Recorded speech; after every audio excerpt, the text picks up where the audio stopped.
Jadi ersibo terapan. Nah, kira-kira gambarannya ini ada seorang entah laki entah wanita. Nah, tetapi ada latar belakang di dalam lingkup jilbabnya ini dunia. Jadi dia sedang menggeluti dunia ini dengan karakternya yang kita sebut ersibo. Nah, ini yang sekarang menjadi trending topik nih, tiap hari kita membicarakan tentang ini. Jadi saya mulai aja. Ersibo, yang jelas kita tahu ya, kepanjangannya ridho, sabar, istiqomah, bersemangat, dan optimis. Ada 5. Dan kelima unsur ini akan saya coba uraikan dengan pendekatan pertama filosofinya dulu, yang kedua baru terapannya. Dan ini tetap dalam konteks nilai-nilai keislaman. Nah, untuk diketahui bahwa karakter ersibo ini adalah bagian juga daripada akhlak mulia, karena semua unsur ersibo ini tercakup di dalam akhlak mulia yang sedang kita bahas. Yang pertama ridho. Ridho itu apa sih sebenarnya ridho? Dan tadi sudah disebut juga bahwa ridho itu kalau secara tekstual bahasa itu berarti menerima dengan lapang dada dan senang hati. Ini istilah pengertian secara umum. Tapi kalau kita tarik ke dalam pengertian Islam, ridho itu adalah menerima segala ketentuan Allah dengan hati yang tenang dan tanpa sedikit pun protes terhadap keputusannya. Nah, ini yang dikatakan tadi oleh Ibu Ulan tadi, nggak ada protes-protes, terima aja. Mau si Anu kayak begitu, si Anu kayak begini, dia lebih dari saya itu kok nggak bisa-bisa juga, udah belajar, nggak usah terlalu diprotes-proteskan.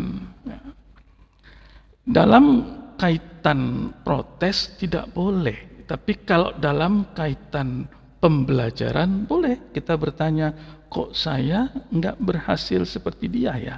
Nah, itu dalam konteks kita berguru, belajar.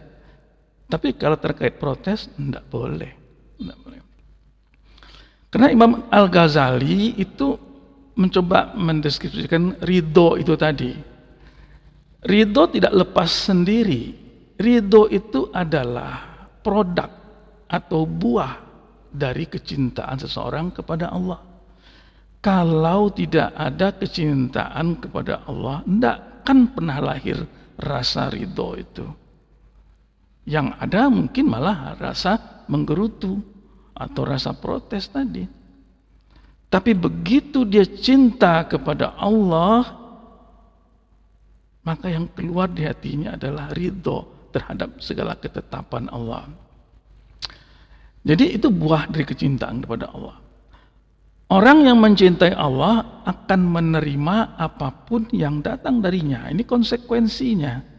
Kalau cinta kepada Allah, maka apapun yang diberikan oleh Allah itu yang terbaik buat dia dan dia akan menerimanya. Nah, dengan dasar itulah maka di dalam surah Al-Maidah 19 itu dikatakan radhiyallahu anhum wa radu'an.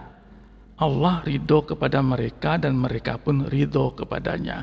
Nah, dengan begini nyambung sampailah dia kepada titik pertemuan itu. Allah ridho kepadanya karena dia ridho pun kepada Allah. Bertemu dua ridho. Ini radhiyallahu anhum wa radu'an. Ini. Jadi ridho itu kaitannya adalah kecintaan kepada Allah. Ada beberapa tingkatan ridho kalau dibagi oleh para ulama. Pertama, kita ridho terhadap Allah sebagai Tuhan kita, tanpa tedeng aling-aling, tanpa syarat ya, semutlaknya itu kita ridho bahwa Allah lah Tuhan kita. Itulah esensi daripada kita mengucapkan syahadat itu. Ridho itu esensi daripada syahadatnya. Yang kedua, kita ridho juga terhadap syariat Allah. kalau sudah ridho kepada Allah sebagai Tuhan, maka syariat-syariatnya juga harus dipatuhi dan kita ridho. Dan yang ketiga baru ridho terhadap takdir Allah. Kita kan selama ini menafsirkan ridho itu adalah kalau ada ketentuan begini, ya udah terima aja itu dari Allah. Bukan persoalan itu aja, tapi syariat-syariat Allah kita harus patuhi. Ridho kita bahwa kalau sholat berjamaah makmumnya cepat, kita nggak sempat untuk melakukan tadabbur Al-Fatihah dan segala macamnya, nggak boleh kita keluar daripada syariat itu. Saya sholat sendiri aja lah, nggak bisa. Ini ada kita ridho terhadap syariat Allah bahwa ikut imam. Oh, saya nggak usah sholat berjamaah di rumah aja lah, karena kalau sholat berjamaah itu pikiran saya nggak konsen, saya nggak khusyuk saya kalau sholat berjamaah, segala macam alasannya. Nggak boleh. Sholat berjamaah itu memang diharuskan, memang dianjurkan, ya. Itu syariat Allah dan kita ridho terhadap itu. Nah, kemudian ridho terhadap takdir Allah, baru ini yang selama ini kita pahami, ketetapan Allah. Nah, kalau kita sudah ridho, maka dampaknya, buahnya adalah hati menjadi tenang, kita tidak akan mudah mengeluh, ya. Kenapa mengeluh? Ya itu memang sudah kita anggap hal yang terbaik diberikan untuk kita, terhindar dari stres yang berlebihan, ya. Nah, 3 hal ini akan menyingkirkan tadi apa yang dikhawatirkan oleh Bu Ulan, yaitu mask anxiety, ansietas terselubung ketika masa tua ini. Nah, ini ridholah terhadap ini, maka hilanglah semua kecemasan tersebut. Jadi kalau kita ambil penerapannya yang umum ya, secara sederhana, pertama untuk ridho itu ya kita ridho kepada Allah, menerima ketetapannya dengan hati yang ikhlas. Apa beda ikhlas dengan ridho? Ikhlas itu kendaraan untuk mencapai ridho. Nah, jadi ini dengan hati ikhlas baru ridho bisa kita terima. Kemudian ya ridho itu harus untuk hal senang, untuk kesulitan ya harus ridho. Jangan kita hanya ridho ketika senang aja atau ketika sulit aja. Dalam situasi apapun kita ridho. Nah, derivat daripada ridho itu adalah kita juga ridho kepada orang tua. Ridhonya Allah itu ada pada ridhonya orang tua. Nggak bisa tidak, harus ridho kita pada orang tua dulu. Ridho ini sesungguhnya akan membawa kedamaian pada hati kita, karena kita menganggap bahwa cukuplah Allah aja yang ngatur saya tidak perlu diatur oleh yang lain. Jadi ketergantungan kepada yang lain itu berkurang dan itu hati menjadi tentram. Hati yang ridho, hidup menjadi mudah dan jiwa menjadi tenang. Nah, jadi awalilah dengan ridho. Makanya R-Sibo itu bukan R-nya di belakang, di depan R-nya itu menurut saya. Walaupun bacanya kan susah tuh R-Sibo, tapi R-nya di depan karena memang sangat besar dampak dan pengaruhnya. Kemudian yang kedua sabar. Sabar berarti menahan diri. Ini pengertian umum ya. Menahan jiwa agar tetap berada dalam ketaatan, menjauhi maksiat dan tetap tenang ketika mendapat musibah. Jadi kalau dalam pengertian Islam, sabar itu tidak hanya sekedar menahan diri, tidak. Ada unsur-unsurnya di situ kalau kita kaji. Apa itu? Pertama, dia tetap berada dalam ketaatan. Ada ketaatan di situ. Yang kedua, menjauhi maksiat. Dan yang ketiga, baru tenang ketika menghadapi musibah. Patuh dulu, kemudian jauhi larangan, kemudian baru kita berlapang dada menerima musibah. Itu sabar. Di situ. Innallaha ma'as sabirin. Sungguhnya Allah bersama orang yang sabar. Ya. Orang-orang yang sabar.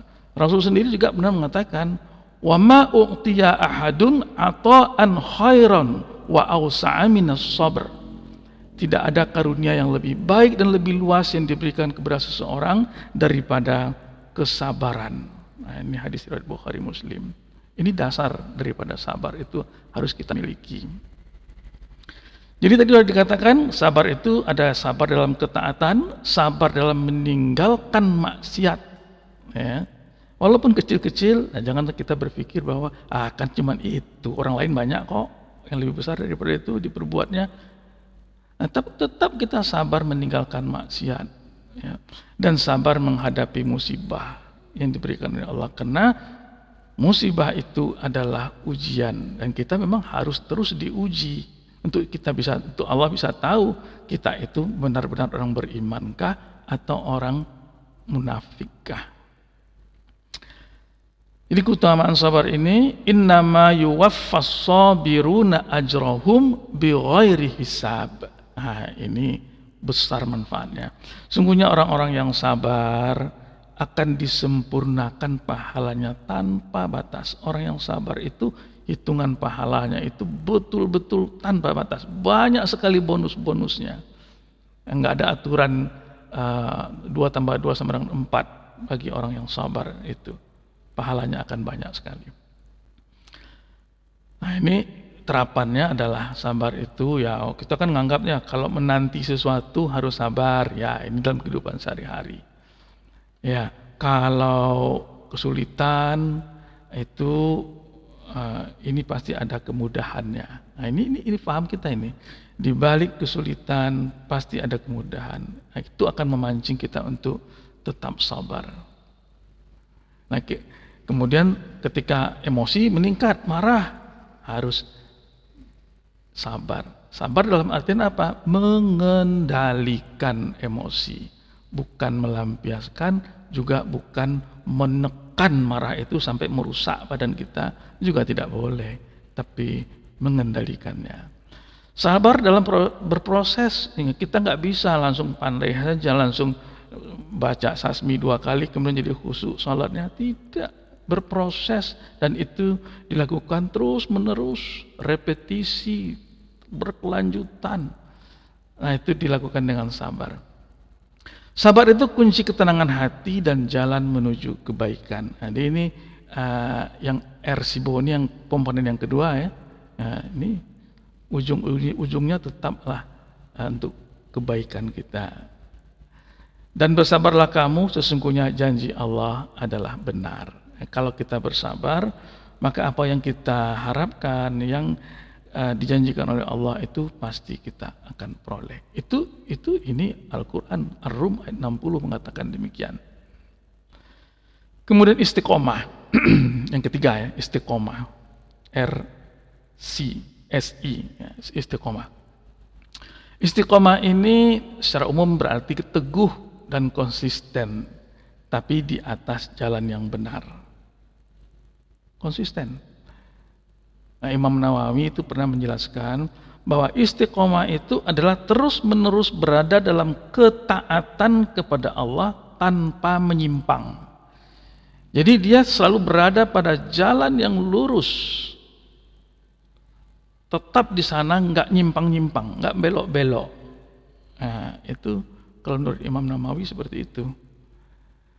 Dan di Al-Quran sendiri, di surat Hud ayat 112, perintah oleh Allah juga ada, fastaqim kama umirta, maka tetaplah engkau pada jalan yang benar sebagaimana diperintahkan oleh Allah. Jadi Allah itu memerintahkan kita untuk hal-hal yang benar, maka tetaplah berada di situ, konsisten di sana. Itulah istiqomah. Istiqomah, ini perintahnya jelas. Hadis juga mengatakan, dasarnya adalah ketika seorang sahabat bertanya, wahai Rasulullah, ajarkanlah kepadaku satu perkataan tentang Islam yang tidak perlu aku tanyakan lagi kepada siapapun. Maka Rasulullah bersabda, qul amantu billah tsumastaqim. Katakanlah, aku beriman kepada Allah, kemudian istiqomahlah. Artinya apa yang harus saya katakan gitu loh, dalam banyak sekali masalah-masalah keagamaan. Katakan aja, aku beriman kepada Allah dan aku akan konsisten istiqomah menjalankannya itu. Maka itu kuncinya, kata Rasulullah SAW. Itu kuncinya, istiqomah. Ini hadis. Biasanya orang-orang yang istiqomah itu dia akan konsisten dalam sholat, sholatnya di awal waktu terus, nggak diulur-ulur, tetap jujur dalam segala keadaan, tidak berubah karena pujian atau celaan, mau dipuji, mau dicela, tidak, dia tetap berada pada jalan yang hak. Dan dalam perjalanan haknya itu, dalam keistiqomahannya itu, dia senantiasa memperbaiki diri, memperbaiki terus. Jadi ini direparasi terus, diperbaiki terus, sehingga dia menjadi sempurna. Dan buah dari istiqomah ini apa? Nah, ini di Fussilat 41, Fussilat 30, Allah berkata, Innal ladzina qalu rabbunallaha tsumma istaqamu tatanazzalu alaihimul malaika alla takhafu wa la tahzanu wa abshiru bil jannatil lati kuntum tu'adun. Sungguhnya orang-orang yang berkata Tuhan kami adalah Allah, kemudian tetap dalam pendiriannya. Nah, ini kan istiqomah ya. Ini kan istiqomah tadi ini. Tuhan kami adalah Allah dan kemudian tetap dalam pendiriannya, akan turun malaikat-malaikat kepada mereka seraya berkata, janganlah kamu takut dan bersedih hati serta gundah gulana. Anxiety tadi, mask anxiety, ansietas terselubung, kata Ibu Ulan tadi kan. Nah, ini kuncinya. Ya. Jadi, dan bergembiralah dengan memperoleh surga yang telah dijanjikan kepadamu. Ada surga yang dijanjikan Allah kepada kita tatkala kita istiqomah. Istiqomah di mana? Di jalan yang benar. Istiqomah belajar di KPM. Itu intinya. Nah, jadi untuk bisa istiqomah itu yang nggak gampang ya. Tidak gampang. Pertama, niatkan dulu bahwa kita akan tetap istiqomah. Aku ingin dekat dengan Allah dan menjadi pribadi yang lebih baik. Jadi sebuah niat nih. Ya, kemudian baru kita buat susunan rencana langkah-langkah kita untuk tetap bisa lurus di jalan yang benar itu. Nah, kita buatlah daftar ibadah kita, sholat saya harus tepat waktu, harus zikir, harus membaca Al-Quran sekian menit sesudah sholat, dan seterusnya. Daftar itu yang harus kita patuhi, dan itulah istiqomah. Walau berat, ya memang berat, tapi kita harus tetap memikulnya, tetap berjalan. Jangan pernah berhenti karena ada kendala. Nah, orang kan begitu, ada hambatan, aduh ya gimana lah, nanti aja lah, kita ulangi lagi, sekarang istirahat dulu, atau ya udahlah nanti aja lah, gimana ada. Nah, itu adalah ucapan-ucapan yang memutuskan istiqomah tadi. Sekuat-kuatnya hati kita beristiqomah, tetap ada satu komponen di sana, yaitu minta pertolongan kepada Allah. Minta pertolongan pada Allah ini bagian daripada istiqomah itu. Ya Allah, teguhkanlah aku di atas agamaku. Ada itu doanya. Robi tabtini ala dinik. Ini doanya kita lakukan. Dan akhirnya buah dari istiqomah itu adalah ya ini, hati tenang dan bahagia, lebih dekat dengan Allah, diberi kekuatan dan kemudahan, sukses dunia dan akhirat, SHS. Nah, itu tandanya. Dan akhirnya istiqomah itu mengantarkan kita ke surga Allah sesuai dengan janji Allah tadi. Hud 112 nih ya, yang tadi. Oke. Kemudian yang keempat, bersemangat. Ya. Kalau bersemangat ini kan komponen yang keempat dari Ersibo ya, bersemangat. Itu kalau istilah Arabnya adalah, Islamnya adalah al-himmatul aliyah, bersemangat ya. Al-himmatul aliyah. Dan pengertian semangat dalam Islam itu adalah seperti ini, uluwul himmah. Uluwul himmah artinya adalah memiliki cita-cita yang tinggi dan kesungguhan dalam meraih kebaikan. Jadi cita-citanya tinggi dan dia kejar dengan sungguh-sungguh, itu yang bersemangat. Roh daripada semangat itu adalah kesungguhan. Dan kalau kita bicara dalam konteks Islam, maka tentu kesungguhan dalam meraih kebaikan. Islam tidak pernah mengajarkan orang untuk bermalas-malasan, ya, tapi mengajarkan untuk tetap bersemangat. Ada hadis yang mengatakan begini, ya, al-mu'minul qawiyyu khairun wa ahabbu ilallah minal mu'minid dha'if. Mukmin yang kuat lebih baik dan lebih dicintai oleh Allah daripada mukmin yang lemah. Maka inilah dasarnya kita harus semangat terus agar kita kuat. Ya. Tapi kalau melempem begitu ya, seperti apa ya, mudah sekali kayak asap ditiup angin aja sudah pergi. Ya. Tidak teguh hatinya, nggak bersemangat itu.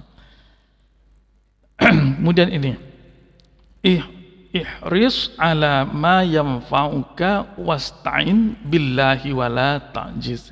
Bersungguh-sungguhlah pada sesuatu yang bermanfaat bagimu, mohonlah pertolongan kepada Allah dan jangan lemah. Jangan kita lemah. Inilah yang mendasari bahwa kita harus bersemangat. Nah, bentuk semangat yang dianjurkan apa saja? Bisa macam-macam. Dalam sebuah proses untuk meraih keberhasilan atau kesempurnaan, yaitu semangat kita dalam menuntut ilmu. Harus ada ilmunya. Nah, untuk belajar, kalau untuk sholat bisa sholat khusyuk, ada ilmunya. 3T itu harus dipahami benar-benar. Jadi semangat kita mempelajari tentang konsep 3T di dalam sholat khusyuk. Kemudian semangat beribadah memang dilaksanakan. Ya, tidak mau hanya sekedar ilmu, saya terapkan di dalam sholat. Tidak bisa dihafal di luar sholat begitu aja. Enggak, harus dimasukkan ke dalam sholat. Bisa.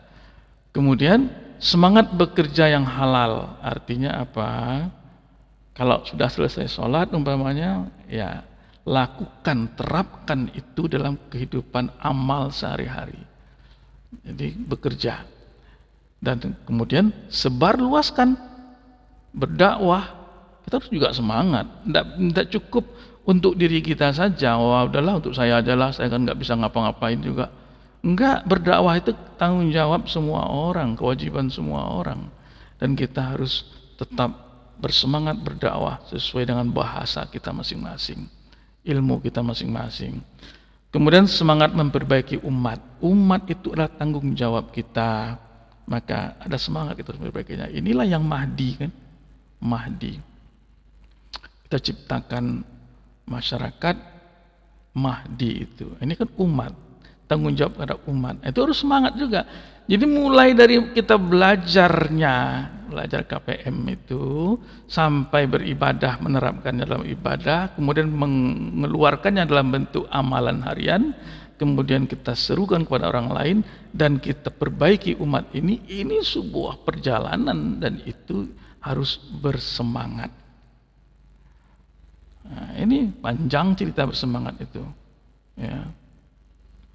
Semangat kita dalam kita meniatkan, kemudian beribadahnya, menuntut ilmunya, beramal solehnya, kemudian kalau ada umpamanya kendala-kendala, ujian segala macam, semangat tetap dalam mengejar yang dicita-citakan.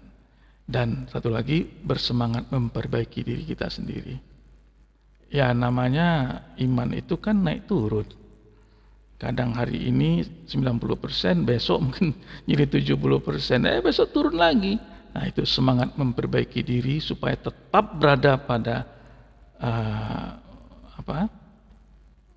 kecepatan yang tinggi, ya, kekuatan yang prima, dan tetap istiqomah. Luruskan lagi jalan kita. Nah itu semangat. Kemudian yang kelima, optimis. Optimis ini kalau dalam bahasa Islamnya adalah at-tafawul. Pengertian optimis itu adalah, nah ini dalam konteks Islam ya. Kalau optimisnya konteks umum kan pokoknya yakinlah. Still yakin, itu optimis dalam pengertian umum. Dalam konteks Islam, optimis adalah berbaik sangka kepada Allah dan meyakini bahwa pertolongannya akan datang. Optimis yang digiring kepada keyakinan kita, keimanan kita, bahwa Allah pasti memberikan yang terbaik buat kita, dan Allah pasti akan memberikan pertolongan kepada kita. Saya harus berjuang terus dan Allah pasti memberikan kepada saya yang terbaik. Saya insya Allah akan berhasil. Ini berbaik sangka kepada Allah. Harus ada unsur ini dalam optimis. Yang kedua, jadi optimis itu berbeda dengan angan-angan kosong, mimpi-mimpi atau cita-cita tanpa dasar, yang tanpa isi ya. Jadi harapan-harapan kosong. Beda optimisnya. Dan di dalam optimis harus terkandung pertama usaha, dan yang kedua tawakal. Berserah diri kepada Allah harus ada tercakup di dalam optimis dalam perspektif Islam. Dalil Al-Qur'annya apa? Wala tai'asu mir rauhillah. Janganlah kalian berputus asa dari rahmat Allah. Ini dasar optimis kita, bahwa Allah akan memberikan, membantu kita, menolong kita untuk mencapai kesuksesan. Dan di ayat hadis qudsi juga mengatakan, ana inda zanni abdi bi. Aku sesuai dengan prasangka hambaku kepadaku. Kalau hambaku berbaik sangka kepadaku bahwa aku akan menolongnya, maka akan aku jadikan dia berhasil. Tapi kalau hambaku tidak yakin bahwa aku akan menolongnya, maka akan aku jadikan dia gagal. Kira-kira begitu. Ana inda zonni abdi bi. Jadi harus ada keyakinan itu. Nah, itulah 5 unsur daripada RSIBO tadi. Nah, ciri-ciri orang yang optimis: tidak mudah putus asa, melihat peluang dalam kesulitan, tetap berharap kepada Allah, selalu berusaha memperbaiki keadaan. Ini ciri-ciri orang yang optimis. Dia akan selalu begini. Jadi jangan kita menjadi orang yang pesimis ya. Optimis, yakin karena apa? Yakin karena Allah akan membantu kita. Harus ada di situ, Allah akan membantu kita, itu harus ada. Jadi di dalam optimis terkandung unsur tawakal tadi, berserah diri kepada Allah. Apa yang selera saya pasti Allah kasih, enggak begitu. Mungkin sekarang belum baik, tetapi nanti pasti ada hikmahnya, ada yang baik. Jadi intinya adalah tetap berusaha dan tawakal, tidak putus asa, kemudian bersyukur dan menyambut hari esok. Ya. Optimis adalah iman yang aktif dan hati yang selalu berharap kepada Allah. Ini optimis. Tanda orang optimis adalah hatinya selalu berharap kepada Allah. Sebagai kesimpulan adalah, kalau kita lihat RSIBO ini hubungan antara ridho, sabar, istiqomah, bersemangat, dan optimis itu, kelima sifat ini membentuk satu rangkaian, dan ini menjadi karakter mukmin. Nah, ini yang kita adopsi menjadi karakter kita orang-orang KPM, insya Allah mestinya begitu. Dengan optimis akan menumbuhkan harapan kita. Bersemangat akan mendorong usaha kita, karena kalau sudah bersemangat itu upaya pasti maksimal. Istiqomah itu akan menjaga konsistensi perjuangan kita. Sabar itu akan menguatkan saat ada ujian yang menimpa, halangan, kendala, musibah dan segala macam. Sabarnya akan menguatkan kita menghadapi itu. Dan ridho itu menerima hasil akhir sebagai ketetapan Allah. Betapa tentramnya hati kita bila semuanya ini diakhiri dengan ridho. Jadi kita menerima sebagai ketetapan Allah. Maka nggak ada lagi ansietas yang tadi itu. Terutama di masa tua ini, insya Allah berganti dengan harapan bahwa kita diridhoi menjadi hambanya, dan kita berakhir dengan husnul khotimah, insya Allah. Jika dirangkai dalam sebuah kalimat yang RSIBO itu, bolehlah saya katakan seperti ini ya. Seorang mukmin yang ideal itu bukan hanya sabar ketika diuji, tetapi juga optimis dalam berusaha, bersemangat dalam beramal, dan istiqomah dalam kebaikan. Dan akhirnya ridho terhadap keputusan Allah. Ini kalau diuntaikan dalam sebuah kalimat. Ya. Sabar itu membantu seseorang untuk istiqomah, dan istiqomah mengantarkannya kepada ridho. Nah, ini kata ulama ini, bukan kata saya. Sabar itu membantu seseorang untuk istiqomah, dan istiqomah mengantarkannya kepada ridho. Jadi kalau kita ingin mencapai ridho, maka bawalah semua itu tadi, sabar, semangat, istiqomah itu. Karena itu jalan menuju mencapai ridho Allah. Kelima sifat ini, ridho, sabar, istiqomah, bersemangat, dan optimis, adalah satu kesatuan yang terpisah menjadi sebuah karakter. Ya. Ini tadi sudah manfaat penerapan Ersibo. Sabar itu menjaga kita dari kehancuran saat diuji. Jadi ini manfaat-manfaatnya. Ridho itu memberikan kedamaian atas keputusan Allah. Istiqomah menjaga kita tetap pada jalur yang benar. Bersemangat itu memberikan energi untuk terus melangkah maju, dan optimis memberikan harapan bahwa hari esok akan lebih baik dengan izin Allah. Marilah kita mulai melatih diri kita. Ya, saat kita menghadapi kesulitan, katakan pada diri kita, ini sebuah keyakinan yang ditanamkan dalam diri kita, ya, sebuah keyakinan yang ditanamkan ke dalam batin kita, ya. Apa keyakinan itu? Coba kita camkan begini. Aku sabar karena Allah bersamaku. Aku ridho karena Allah lebih tahu yang terbaik untukku. Aku akan terus istiqomah di jalan ini. Aku tetap semangat berusaha, dan aku optimis Allah akan memberikan jalan keluar. Ini kalimat rangkaian Ersibo yang kita coba suntikkan ke dalam batin kita. Inilah obat, kapsulnya ini nih yang kita jadikan kapsul. Makanlah ini, suntikkan ke dalam diri kita sehari-hari untuk memotivasi batin kita, sehingga terbentuk karakter Ersibo tadi. Demikian setengah jam dari saya ucapkan terima kasih. Makasih Pak Bustami, semoga bermanfaat. Wassalamualaikum warahmatullahi wabarakatuh. Waalaikumsalam warahmatullahi Waalaikumsalam warahmatullahi wabarakatuh. wabarakatuh. Wah, ini